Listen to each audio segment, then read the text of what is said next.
This video is brought to you by the Auram's Comics patrons. Head on over to patreon.com/Auram to become one today. Marvel's latest Netflix show, Iron Fist, was just a big bowl of okay.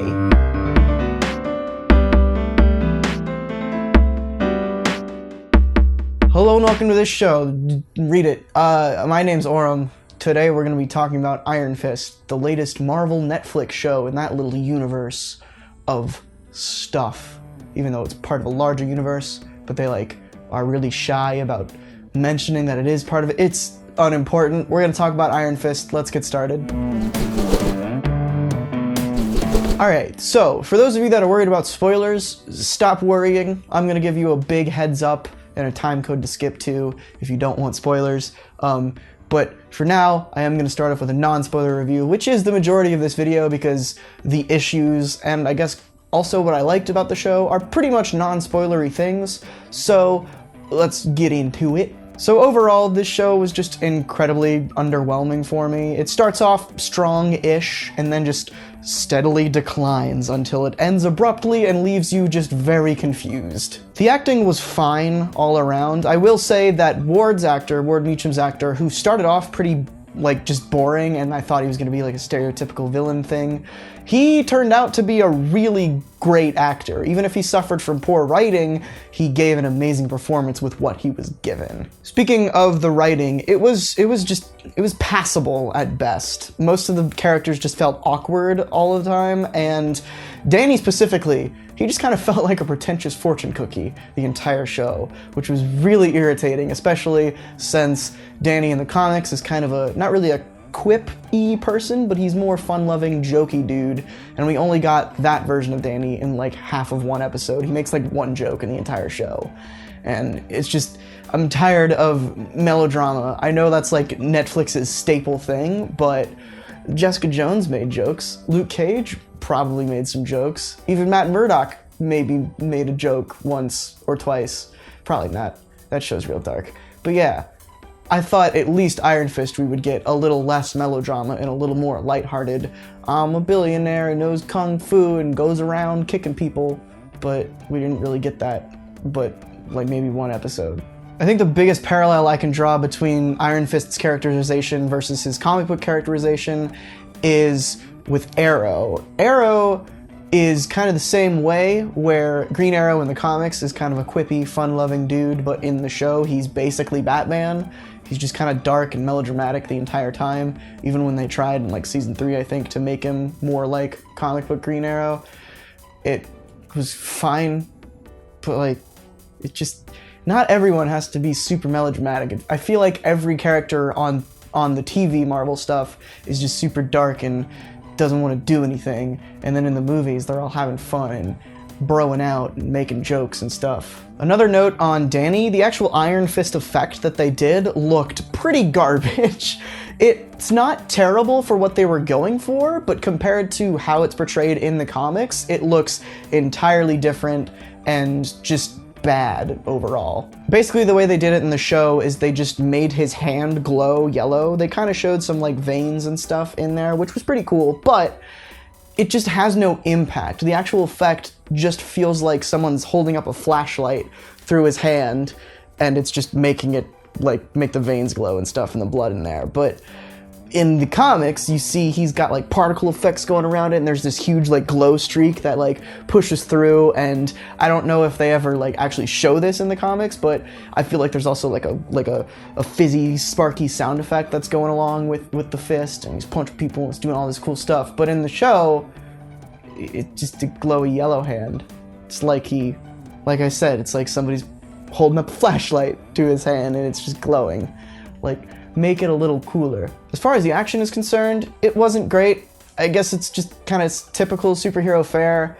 Nothing wowed me, but there were things that wowed me in the bad sense of, wow, that's pretty bad. And that was when in certain episodes with big fight scenes, they would try and edit the fights, the action, in a way that made it like an old B-movie kung fu type samurai thing, where they have swooshing and stuff, but it was just really poorly done and just felt awkward and out of place. I don't know why they decided to do that, but they tried it and it just felt very out of place, especially with all the characters being super dark and then having this like editing style like mash with it. It's like if you had a very tension-filled dark movie but with clown music in the background from like a magical mystery TV show or something. It's jarring. It doesn't make any sense. The tone is completely different. It felt almost like a fan edit montage of all the action scenes in the show just kind of pushed together. It was very weird and bizarre. So coming to a close on my non-spoiler portion of this review, the whole show is basically just treading water for Defenders, and I have a huge issue with that.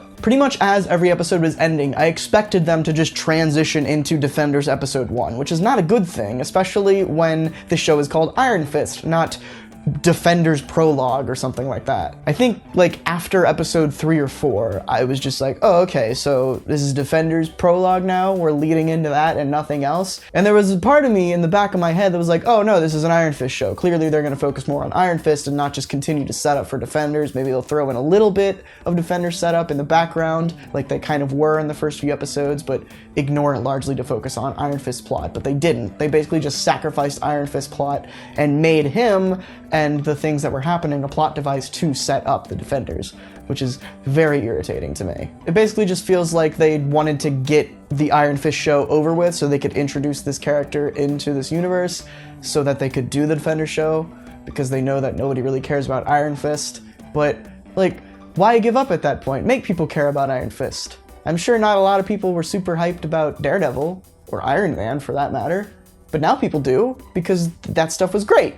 So make people care about Iron Fist. Don't give up. Anyway, we're gonna move on to spoilers now, so go to this time code if you don't want spoilers. If you do want spoilers, then stick around. The time code's just gonna take you to when I'm done talking about spoilers and I'm wrapping up the video. So, let's get into that. I don't really have anything to say that's super spoilery. I mean, most of the show was just setting up for the Defenders, so nothing mind-blowing happened here. The Hand was a large part of this show, just like they were in Daredevil Season 2. So, which was also kind of set up for Defenders, but they did it in the background and kind of in the back half of the show, which was good. That's how they should have handled it here, but they didn't. I guess I should mention that there was no costume here, like at all. The one hint of a costume we got was when they were getting like gassed out or something, and Danny put his shirt around his face like a bandana, which is not, it's like the opposite of what Iron Fist is supposed to wear, but I'd be like fine with that if that was his costume. It looked pretty cool. But yeah, we never really got a costume. He just kind of changed wardrobe. He went from like hobo to businessman throughout the entirety of the show wardrobe-wise, but never like hit superhero.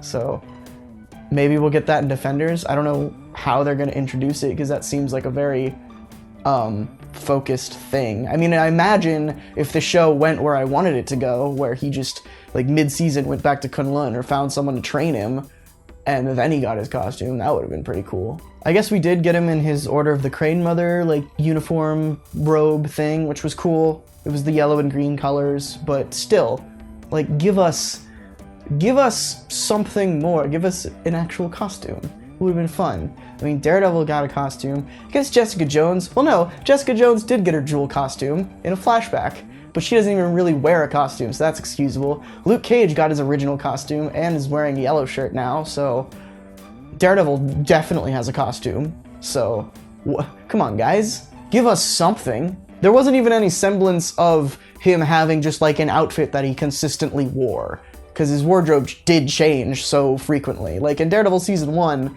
he had that like very bare bones like origin story costume where it was just like the head thing and the tracksuit looking dude, but at least that was something consistent. That was like, oh, this is his superhero gear. Jessica Jones had that jacket. Luke Cage had that hoodie. So they all had like something consistent that was like, oh yeah, that's them.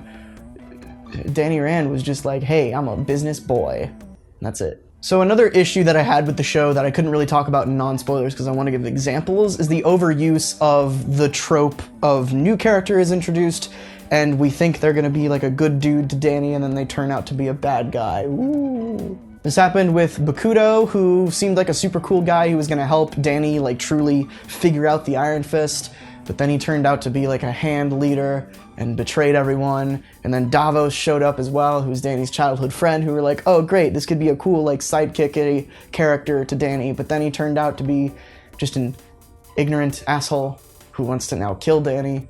they did this a lot of times, and it was especially weird because it was characters that I thought would be very cool to be good guys. They'd be a nice addition to the Iron Fist team, but then the writers just stripped them away from us. And it didn't really have any impact, because when they did it, we didn't really know the characters. They just showed up and were like, oh great, new character, and then they were gone immediately. And I was like, oh, okay. The one character arc I will give this show credit for is Ward's arc. He started out, like, I thought he was the most stereotypical dickhead villain in the world, especially with that flashback scene in the first episode where he's playing Monopoly and he's like, oh, play by the rules. Rules are for pussies. And I'm like, all right, guys, slow down. We know you're trying to make him a villain. But then they did like a switcheroo and they were like, oh, he's actually a good dude. He's just kind of twisted and tormented by his asshole father. And he dealt with that and had like mental problems. It was cool. Good job on that. Ward was the best part of this show. So yeah, that's my review of Iron Fist. I feel like I kind of just shit all over the show, which is not entirely fair. It's bad. It's not awful, but it's not great. It just kind of tread water for the Defenders the whole time, especially after the first 2 or 3 episodes. They just seemed like they gave up and were like, well, we gotta get to Defenders somehow, so let's write until we reach the bare minimum season length, and then we'll just work on Defenders.